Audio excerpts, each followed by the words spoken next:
বিভিন্ন ধরনের রাজনৈতিক আদর্শের দল থাকতে পারে। 2013 সালে আমরা দেখেছিলাম হেফাজতে ইসলাম যখন তাদের মতিঝিলে এই যে সমাবেশটি করেছিল, ওই সময়ে পুলিশকে কাজে লাগিয়ে, পুলিশকে অপব্যবহার করে আওয়ামী লীগ তার ক্ষমতার অপব্যবহার করে অসংখ্য আলেম ওলামাদেরকে কান ধরে উঠবস করিয়েছিল। সেই সচিত্র ছবি এবং ভিডিও এখনো আমাদের কাছে আছে।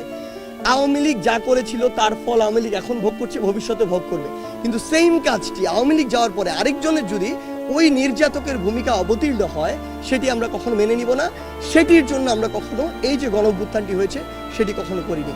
আমাদের জায়গা থেকে স্পষ্ট বার্তা, ওই 15ই আগস্টে ওই ধানমন্ডি 32-এ কেউ যদি আসলে তার শক্তি পালন করতে চায়, একটি ফুল দিতে যেতে চায়, আমরা তাকে আমাদের জায়গা থেকে বাধা দিতে পারি না।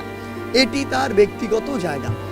সবচেয়ে বড় কথা হচ্ছে, এই স্বাধীন বাংলাদেশে যখন যে ক্ষমতা এসেছে তখন শুধুমাত্র তার যে সুপ্রিম যে মানুষটি ছিল তাকে শ্রদ্ধা জানানো হয়েছে, বাকিদেরকে শ্রদ্ধা জানানো তো দূরের কথা, বরং ছোট করা হয়েছে।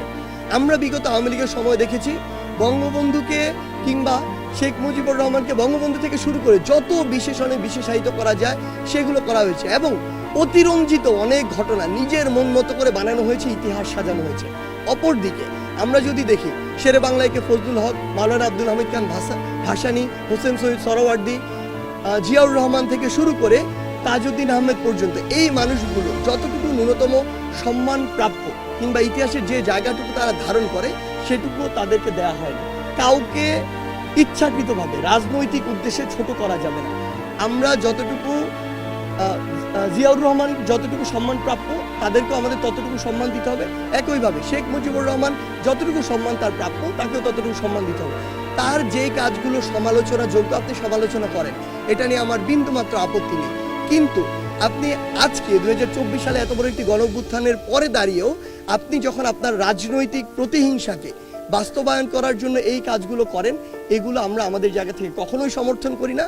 এবং আমরা মনে করি যে বাংলাদেশের জনগণের তাদের জায়গা থেকে সর্বোচ্চ প্রতিবাদটুকু করা উচিত, যে তারা এগুলো আজকে দাঁড়িয়ে কখনো এগুলো সমর্থন করে না এবং চায় না যারা এগুলো করবে তাদেরকে জনগণ বয়কট করার জন্য প্রস্তুত। ইভেন আমাদের মধ্যেও কেউ যদি এই কাজগুলো করে তাদেরকেও বয়কট করা হোক, কোনো সমস্যা নেই।